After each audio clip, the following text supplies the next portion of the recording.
Hello friends, today we will discuss about control statements in C language.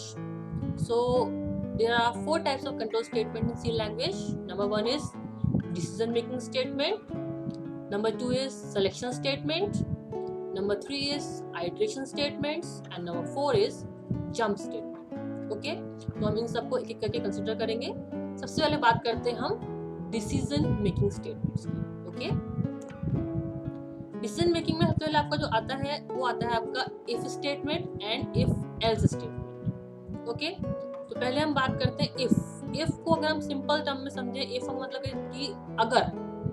Okay, मतलब अगर हम कोई condition लगा दे किसी केस में तो उस कंडीशन के ट्रू या फॉल्स होने पर हमें क्या रिजल्ट चाहिए, क्या आउटपुट चाहिए, वो हम यूज करते हैं इफ स्टेटमेंट को यूज करते हैं. क्लियर? जैसे कि मान लीजिए हमने एक प्रोग्राम बनाया, हमने कहा, आपको पता है सबसे पहले हम इसी लैंग्वेज के अंदर क्या करते हैं, हम एक हेडर फाइल इंक्लूड करते हैं. हेडर फाइल मैं आपको ऑलरेडी बता चुकी हूँ. उसके बाद जो कुछ भी आपका प्रोग्रामिंग के अंदर जो कुछ भी होता है, जो भी या यूँ कहिए कि प्रोग्रामिंग की जो डिबगिंग होती है, जो रनिंग होती है, वो स्टार्ट होती है सीधे मेन से. सबसे पहले जो आपका कंपाइलर है वो सबसे पहले कहाँ आता है, मेन स्टेटमेंट में जाता है. मेन स्टेटमेंट जाकर देखता है कि आप उससे क्या कर पा रहे हैं. फिर मेन में आप जो स्टेटमेंट देते हैं उसके अकॉर्डिंगली वो प्रोग्रामिंग वर्क करती है. ठीक है. अब जैसे हमने कहा वॉइड मेन. वॉइड का मतलब होता है कि जो आपका प्रोग्राम है वो कोई भी वैल्यू रिटर्न नहीं कर रहा है. ठीक है. तो हमने फिर आगे हमने क्या किया, हमने कहा एक हमने वेरिएबल लिया नंबर नाम का, जो कि कैसा है, इंटीजर टाइप का. ठीक है. उसको हमने वैल्यू इनिशियलाइज कर दी किससे, 0 से. यानी कि जो भी अगर क्या होगा कि जैसे ही हमने बोला इंट नंबर इक्वल्स टू 0, वैसे ही क्या होगा कि मेमोरी में एक जगह एक्वायर हो जाएगी नंबर नाम से, जिसके अंदर वैल्यू क्या चली जाएगी, 0. क्लियर हुआ? फिर हमने कहा प्रिंटएफ. प्रिंटएफ क्या करता है, प्रिंटएफ आपको आउटपुट स्क्रीन पर जो भी आपको स्टेटमेंट, जो कुछ आपको प्रिंट कराना है वो आप इसकी हेल्प से करते हैं. आप करते हैं प्रिंटएफ स्टेटमेंट की हेल्प से. क्लियर? तो आपने कहा प्रिंटएफ एंटर अ नंबर. कोई भी कोटेशन, कोई भी स्टेटमेंट जो भी आप प्रिंटएफ के अंदर देंगे वो आप देंगे डबल इन्वर्टेड कोड के अंदर. ठीक है. तो जो भी आप डबल इन्वर्टेड कोड के अंदर देंगे वो एज इट इज आपकी आउटपुट स्क्रीन पर प्रिंट होकर आ जाएगा. ठीक है. तो आपने कहा printf enter a number and semicolon. Semicolon ये बताता है कि आपका जो स्टेटमेंट है वो वहां पर एंड हो गया. ठीक. नेक्स्ट, अब आपने कहा आपने एंड नंबर रीड तो कर लिया, लेकिन कंप्यूटर को कैसे पता चलेगा कि आपने क्या नंबर फीड किया. ओके, तो रीड करने के लिए जो स्टेटमेंट हम यूज करते हैं वो हम यूज करते हैं स्कैनएफ फंक्शन. स्कैनएफ, अब इसमें हमने दिया %d. %d का मतलब होता है कि हम जो भी नंबर रीड, जो भी वेरिएबल रीड कर रहे हैं वो किस टाइप का वेरिएबल हम रीड कर रहे हैं. इंटीजर रीड कर रहे हैं, फ्लोट रीड कर रहे हैं, लॉन्ग रीड कर रहे हैं या कैरेक्टर रीड कर रहे हैं, वो हमारा बताएगा ये. ठीक है. %d मतलब इंटीजर, %c मतलब कैरेक्टर, मैं आपको सब बता चुकी हूँ. %f मतलब फ्लोट. ठीक है. %l मतलब डबल. तो हमने यहाँ पे कहा scanf %d address number. Address मतलब कि जो हमारा मेमोरी सेव हुई थी नंबर नाम से, उसके एड्रेस पे जो भी वैल्यू है वो आपका इसके अंदर चला जाए. ठीक है. यहाँ पर आपको रीड कर ले. अब हमने कहा नंबर इक्वल्स टू 0. अभी वैल्यू क्या है इसके पास, 0 है. ठीक है.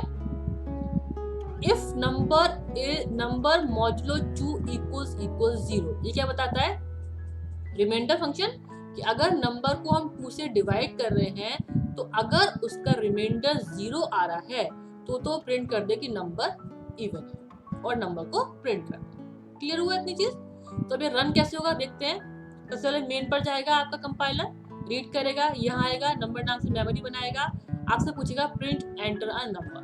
यहाँ पे प्रिंट कर दिया आपने, यहाँ पे लिखा हुआ जाएगा एंटर अ नंबर. सपोज आपने प्रिंट कर दिया यहाँ पे 4, तो जो मेमोरी थी नंबर नाम से उसके अंदर क्या नंबर चला गया, अब 4. तो इस नंबर वेरिएबल की वैल्यू क्या हो जाएगी, अब 4. ठीक है.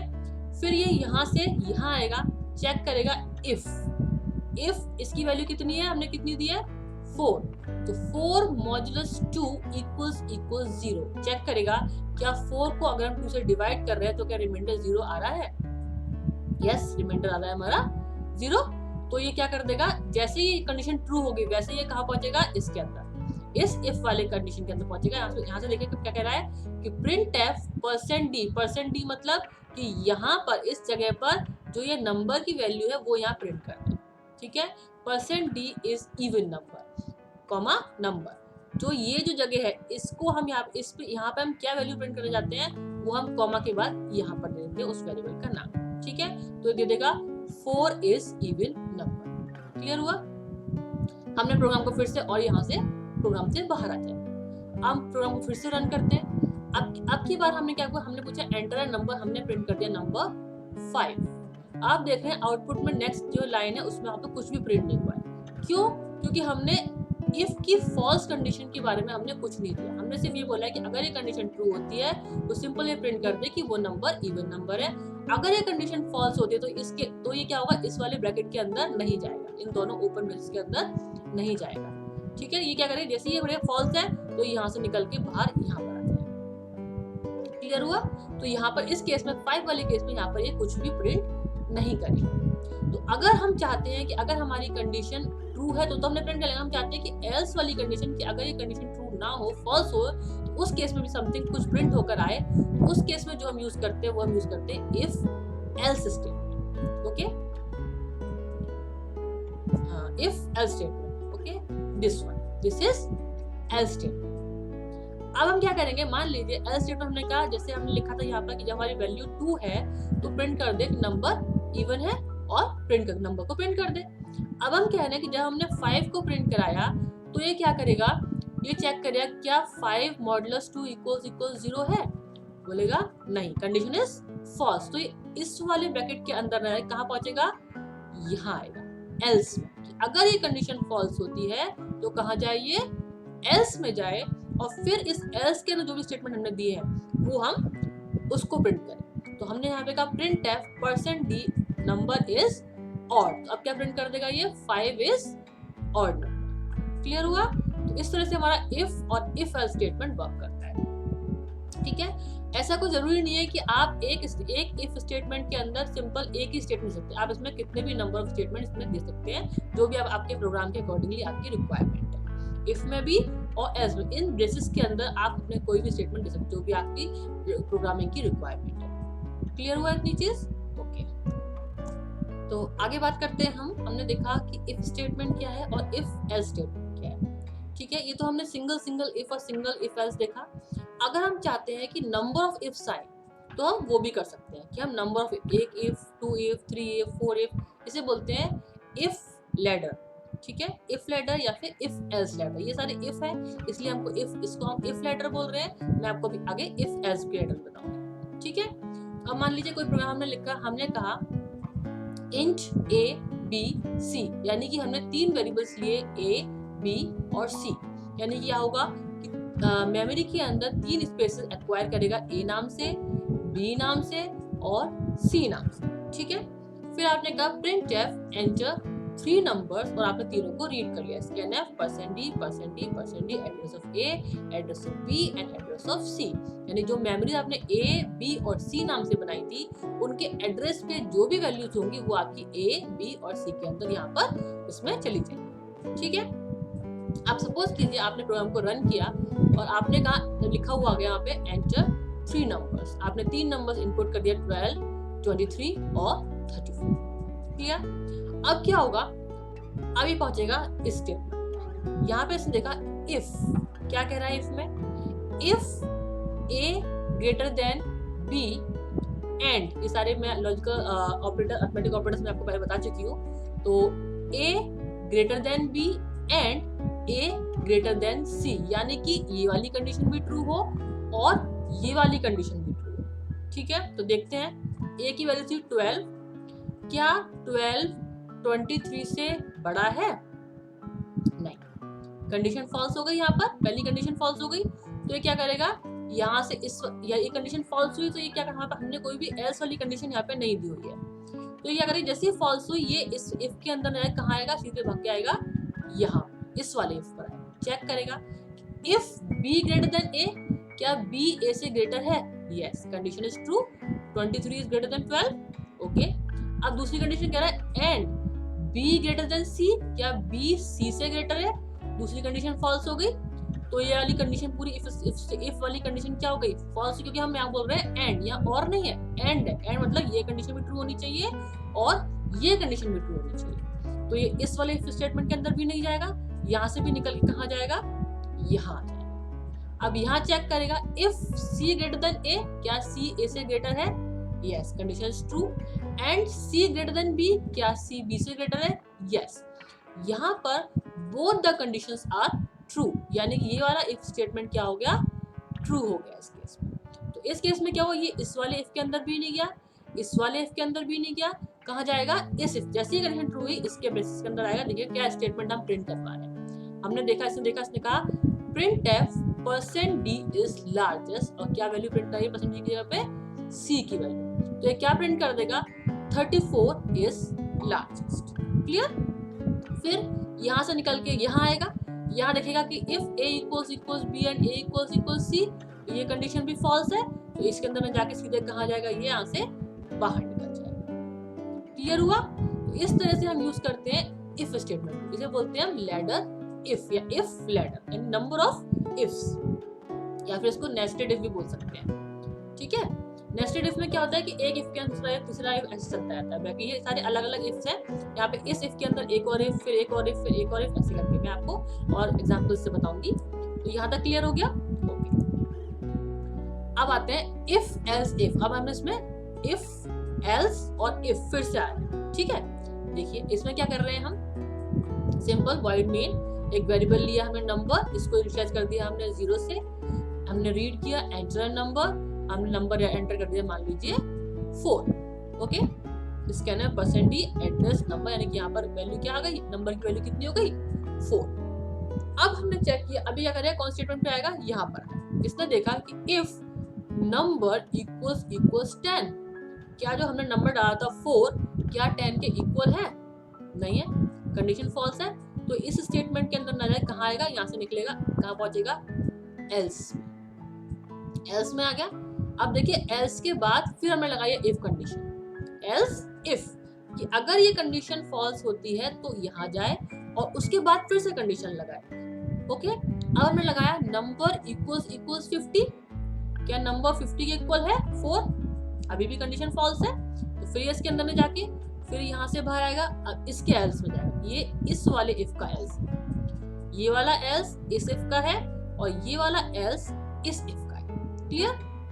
यहाँ आया, इसने देखा इफ नंबर इक्वल्स 100, क्या नंबर 100 के इक्वल है, नहीं, यहाँ भी कंडीशन फॉल्स हुई। तो ये इसमें जाकर कहाँ आएगा, इसके भी एल्स में आ गया, ये आ गया एल्स। ठीक है, अब इसमें आ गया। अब सब कंडीशन फॉल्स होने के बाद लास्ट में इसमें पहुंचा, अब ये कंडीशन तो फॉल्स ट्रू हो गई। तो अब यहाँ से अब इसके आगे कोई कंडीशन नहीं है, तो ये क्या करेगा, सीधे इसके स्टेटमेंट में पहुंचेगा। देखा उसने कि printf number is not equal to 10, 50 और 100, तो इसने ये स्टेटमेंट यहाँ पर एज इट इज प्रिंट कर दिया। क्लियर हुई इतनी चीज। ठीक है, अब हमने प्रोग्राम को फिर से रन किया। इस बार हमें नंबर की वैल्यू दी कितनी, 50 थी, यानी यहाँ पर नंबर वेरिएबल जो था, मेमोरी थी, उसके अंदर कितनी वैल्यू चली गई है, 50। इस केस में अब क्या करेगा, यहाँ आया, इसने चेक किया कि 50 इक्वल्स 10, नो, तो ये कंडीशन फॉल्स, यहाँ से बाहर आया, कहाँ पहुंचा, यहाँ पहुंचा। यहाँ पे चेक किया इसने इफ 50 इक्वल्स 50, यस, कंडीशन क्या हो गई, ट्रू हो गई। तो जैसी कंडीशन ट्रू हुई, ये इस वाले इफ के अंदर चला जाएगा, यहाँ आ जाएगा printf number is equal to 50, क्या करेगा, ये वाला नंबर को प्रिंट कर देगा। ठीक है, जैसे ही नंबर प्रिंट किया, अब इसके आगे जाने की जरूरत नहीं, क्योंकि यहाँ पे हमारी कंडीशन फुलफिल हो गई थी। तो यहाँ से इफ में एल्स में तभी जाता है जब यहाँ से कंडीशन फॉल्स होती है, तो इसमें ना जाएगा, इसमें नहीं जाएगा, सीधे कहाँ जाएगा, यहाँ पर इस वाले ब्रैकेट के बाद एकदम लास्ट वाले स्टेटमेंट पे आ जाएगा। ठीक है, तो सिंपल ये प्रिंट कर देगा नंबर इज इक्वल टू 50। इसे ये बोलते हैं इफ एल्स इफ लैडर या फिर नेस्टेड इफ, जो भी आप इसको बोल सकते हैं। क्लियर हो गई इतनी बात। एक और एग्जांपल देख लेते हैं। जैसे मान लीजिए यहाँ पर इसने क्या किया, एक वेरिएबल लिया मार्क्स नाम से, किस टाइप का है, ये भी इंटीजर टाइप का है। प्रिंट एफ किया, एंटर योर मार्क्स, आपने प्रिंट कर दिया मान लीजिए 10। ठीक है, यहाँ पर इसने रीड कर लिया, मार्क्स के अंदर वैल्यू कितनी रीड कर ली, 10 रीड कर ली।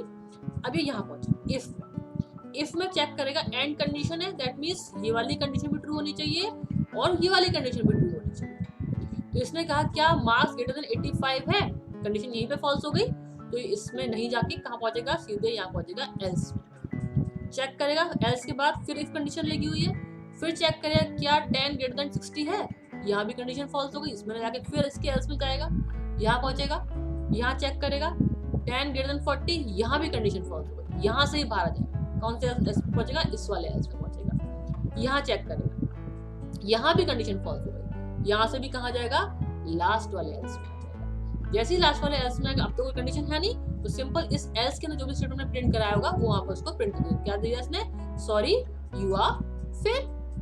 क्लियर। अगेन हमने प्रोग्राम को रन किया, अब क्या हमने वैल्यू दे दी, कितनी, 40 दी, यानी मार्क्स के अंदर वैल्यू कितनी आ गई इस वक्त, 40।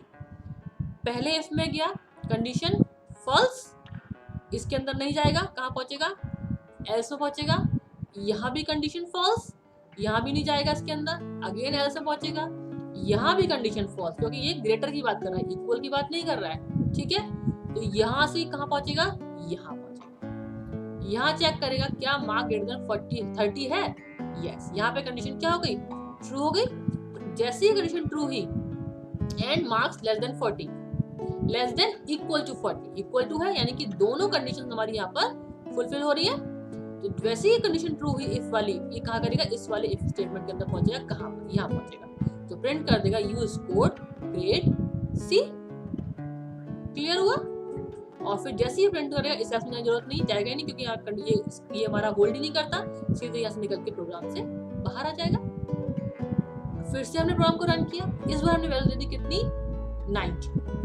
अब देखिए पहली कंडीशन में जाएगा 90 is greater than 85, yes, and 90 is less than equals to 100, yes, दोनों कंडीशन ट्रू हो गए। जैसी कंडीशन ट्रू हुई इसके स्टेटमेंट के अंदर पहुंचा print F, congrats you scored grade A, print कर दिया। और जैसे ही इसने प्रिंट किया, बाकी कंडीशन में नहीं जाएगा ही, क्योंकि ऑलरेडी कंडीशन फुलफिल हो चुकी है हमारी, ये सब स्किप करके सीधे कहाँ पहुंचेगा, यहाँ पहुंचेगा, और आपका ये स्टेटमेंट यहाँ पर प्रिंट कर देगा। क्लियर हो गया इतना, ठीक है। तो ये हो गया आपका इफ एल्स इफ स्टेटमेंट। तो इस इफ एल्स स्टेटमेंट के ऑल्टरनेट जो स्टेटमेंट होता है, एक और जो लूप है वो है आपका C switch statement. Switch statement क्या करता है कि जो हम इफ एल्स लगाते हैं, नंबर ऑफ इफ एल्स लगाते जाएंगे तो थोड़ा सा कंफ्यूजिंग हो जाता है कि हमें कौन सा इफ है, इस वाले इफ का कौन सा एल्स है, फिर उस एल्स का कौन सा, फिर उसका कौन सा एल्स है, थोड़ा सा कंफ्यूजिंग हो जाता है। उस चीज को ओवरराइड करने के लिए, उस चीज के लिए ठीक करने के लिए हम क्या करते हैं, हम यूज करते हैं स्विच स्टेटमेंट। स्विच स्टेटमेंट क्या होता है बताती हूँ आपको। स्विच स्टेटमेंट में क्या करते हैं हम, इसमें होता है, इसे बोलते हैं स्विच केस स्टेटमेंट, ठीक है। हम एक स्विच लिखते हैं और स्विच के अंदर नंबर ऑफ केसेस लिखते हैं। जो भी कंडीशन इफ में देते थे वो कंडीशन की जगह हम क्या देते हैं, केस देते हैं, ठीक है। जैसे एग्जांपल कंसीडर कर लेते हैं, जैसे मान लीजिए हमने एक प्रोग्राम लिखा, हमने कहा int number equals to 0, number एक वेरिएबल लिया, उसकी वैल्यू 0 कर दी, प्रिंटफ एंटर नंबर, और नंबर को हमने यहाँ पे रीड कर लिया। वो सेम एग्जांपल ले लेते हैं, हमने नंबर मान लीजिए दे दिया 4। क्लियर हुआ। अब हमने लिखा, इसके बाद हमने लिखा switch, this is a keyword, हमने स्विच लिखा, और जिस वेरिएबल के ऊपर हमें स्विच लगाना है, मतलब जिस वेरिएबल को हमें कंडीशन चेक करनी है, उस वेरिएबल को हम लिखते हैं ब्रैकेट के अंदर स्विच के बाद। तो हमने स्विच किस पर लगा रहे हैं, हम नंबर वेरिएबल के ऊपर लगा रहे हैं, तो हमने नंबर को इसके अंदर लिख दिया, ठीक है। अब जो भी वैल्यू हम देंगे, नंबर की हमने वैल्यू दी, कितनी दी, 4 दी, तो नंबर की वैल्यू कितनी है इस टाइम, यहाँ पर कितनी वैल्यू चली गई, 4। अब उस 4 को बार बार एक केसेस में चेक करेंगे, ब्रैकेट लगाएंगे और इसमें नंबर ऑफ केसेस लगाते जाएंगे, और हर एक केस के बाद हम ब्रेक लगाएंगे, ताकि अगर जो भी केस हमारा फुलफिल होता है, जिस भी केस से हमारा जो मैच करता है नंबर, उस केस को प्रिंट करने के बाद वो सीधे उससे बाहर निकलता स्विच, ठीक है। पहला केस दिया हमने केस 10, अगर हमारा जो नंबर हमने दिया है, अगर उसकी वैल्यू 10 है तो सिंपल प्रिंट कर दे नंबर इज इक्वल्स टू 10 और ब्रेक कर, यानी इस वाले केस से, केस 10 से बाहर निकल के आ जाए सीधे, बाकी कहीं रन ना करे, सीधे बाहर आ जाए, ठीक है। फिर हमने दिया नेक्स्ट केस 50, अगर इसी कंडीशन होल्ड कर तो इसका प्रिंट कर दे और इससे बाहर आ जाए, ठीक है। अगर हम ब्रेक नहीं देंगे तो उस केस में होगा कि सारे स्टेटमेंट रन करेंगे, इसलिए हमें ब्रेक देना पड़ेगा, ठीक है। तो यहाँ पे हमने वैल्यू डाली कितनी, 4 डाली, देखा इसने केस 10 फॉल्स, इसमें नहीं जाएगा, दूसरे केस में आया 50 फॉल्स, नहीं जाएगा। तीसरे केस में आया फॉल्स, 100 फॉल्स अगेन। अब देखिए तीनों ही केसेस जो हमारे होल्ड नहीं किए, तो इसमें जो एल्स वाली कंडीशन देते हैं वो हम देते हैं डिफॉल्ट। तो यहाँ लिखते हैं डिफॉल्ट, मतलब अगर इन केसेस में से कोई भी कंडीशन होल्ड नहीं कर रही है तो बाय डिफॉल्ट जो भी हमने डिफॉल्ट में दिया उसको सिंपली प्रिंट कर दें। तो हमने कहा printf number is not equal to 10, 50 और 100, सिंपल प्रिंट कर देगा ये वाला स्टेटमेंट और प्रोग्राम से बाहर आ जाएगा। क्लियर? प्रोग्राम को फिर से रन किया हमने, इस बार हमने वैल्यू कितनी दी 50। अब देखिए जैसे यहाँ पहुंचा स्विच नंबर की वैल्यू कितनी है 50, कौन से केस में जाएगा? इस वाले केस में जाएगा। इस वाले केस की कंडीशन ट्रू है, इसमें जो भी प्रिंट कराया होगा वो प्रिंट कर देगा, तो नंबर इज इक्वल्स टू 50। यहाँ पे इसने प्रिंट कर दिया 50 और यहाँ पे देखा नेक्स्ट स्टेटमेंट क्या लिखा है ब्रेक। ब्रेक मतलब सीधे इस केस से प्रोग्राम से बाहर आ जाए। क्लियर हुआ? थोड़ा सिंपल हो गया। जो हमने इफ एल्स इफ में किया था हमने यही काम, वो थोड़ा सा हमारे लिए मुश्किल हो रहा था, हमें समझ मुश्किल हो रही थी कि इफ कहाँ लगाना है, एल्स कहाँ लगाना है, फिर इफ लगाना है, फिर एल्स लगाना है, फिर इफ लगाना है। थोड़ा सा सिंप्लीफाई हो जाता है हमारा स्विच केस में। क्लियर हो गई इतनी बात? ठीक है, एक एग्जांपल और कंसीडर कर लेते हैं हम इफ स्विच केस का। नेस्टेड स्विच, नेस्टेड मतलब स्विच के अंदर स्विच। ठीक है, अब देखिए जैसे कि हमने क्या किया, यहाँ पे हमने दो वेरिएबल्स लिए, वेरिएबल आई और वेरिएबल जे। वेरिएबल आई की वैल्यू हमने डाल दी कितनी 10 और वेरिएबल जे की वैल्यू डाल दी हमने कितनी 20, यानी आई नाम से एक मेमोरी बन गई जिसके अंदर वैल्यू कितनी चली गई 10 और जे नाम से एक मेमोरी जिसकी वैल्यू चली गई 20। ठीक है, पहला स्विच लगाया हमने किस पर? आई पर। तो हमने कहा स्विच आई की जो भी वैल्यू है, कितनी वैल्यू है 10 है। फिर केसेस लगाया हमने केस 10 और केस 20। केस 20 में हमने फिर से एक और स्विच लगा दिया, इसे बोला नेस्टेड। ऐसा मतलब कि एक स्विच के अंदर दूसरा स्विच, एक इफ के अंदर दूसरा एक, उसे बोल देते हैं नेस्टेड। मतलब नेस्ट मतलब एक के अंदर एक, एक के अंदर एक। ओके, तो यहाँ पर कितनी वैल्यू कितनी है 10 है, हमने वैल्यू कितनी डाली 10। हम यहाँ पर रीड नहीं कर रहे, हमने डायरेक्टली यहाँ पे इनिशियलाइज कर दी वैल्यू, उसी वैल्यू को कंसीडर कर रहा है। तो हमने कहा केस 10, तो वैल्यू ट्रू है आई की वैल्यू कितनी है 10 है। तो यहाँ ये सिंपल इसने प्रिंट करता है value of I evaluated in outer switch %d, यानी इस वाली जगह पे क्या प्रिंट कर दे, ये आई प्रिंट कर दे। तो आई की जो वैल्यू जिसने प्रिंट कर दिया 10 और फिर लगा हुआ /n। /n का मतलब होता है कि इस स्टेटमेंट को प्रिंट करने के बाद न्यू लाइन पे आ जाए कर्सर हमारा। ठीक है, तो जो कर्सर है वो न्यू लाइन पे आ जाएगा। ओके, फिर जैसे ये इस स्टेटमेंट प्रिंट करने का यहाँ ब्रेक नहीं लगा हुआ है। ओके, तो क्या करेगा नेक्स्ट स्टेटमेंट पे आया, केस पर आया, केस 20 पे रीड किया इसने, 20 की वैल्यू कितनी 20, इसके अंदर गया, इसमें देखा इसने स्विच, फिर से स्विच लगा। स्विच किस पे लगा हुआ है आपके यार जे पे लगा हुआ है। तो जे की वैल्यू कितनी है यहाँ पर 20, तो जे 20 इसके अंदर गया, इसमें देखा केस 20 यानी कि ट्रू है कंडीशन, जे इक्वल 20 तो 20 पे आया। अब इसने ये वाली value print, the value of J evaluated in nested switch %d, इस वाली जगह क्या प्रिंट कर देगा, ये जे की वैल्यू प्रिंट कर देगा। तो इसने प्रिंट कर दिया 20 और फिर नेक्स्ट लाइन। ठीक है, ये प्रिंट करने के बाद ये प्रिंट कर सीधे कहां पहुंचा, ये नेक्स्ट स्टेटमेंट पे है। यहाँ पे कहीं ब्रेक नहीं लगा हुआ, इसलिए ये सीधे प्रोग्राम से बाहर नहीं आ रहा है, ये नंबर और नंबर स्टेटमेंट्स को रीड करता जा रहा है और जो भी आप इससे करवा रहे हैं वो प्रिंट करता जा रहा है। ठीक है, यहाँ पे आने के यहाँ पहुंचे। अब आपने क्या प्रिंट कराया, printf exact value of I is %di and printf exact value of j is %dj और /n, यानी कि इसको प्रिंट करने का लाइन चेंज करें, फिर इसको प्रिंट करें, फिर लाइन चेंज करें। तो इसने प्रिंट कर दिया exact value of I is 10, exact value of j is 20। Clear हो गया? तो ये होता है हमारा स्विच केस स्टेटमेंट। तो इफ एल्स और स्विच केस के अंदर मेनली क्या थोड़ा बहुत क्या डिफरेंस होता है, उसके लिए मैंने ये थोड़ा सा छोटा सा नोट्स बना दिया है आपका, आप इसको देख सकते हैं। ओके, सो यहाँ पर हमारा इफ एल्स और स्विच केस खत्म होता है। जो लूप है वो मैं अपने नेक्स्ट वीडियो में कंसीडर करूंगी। ओके।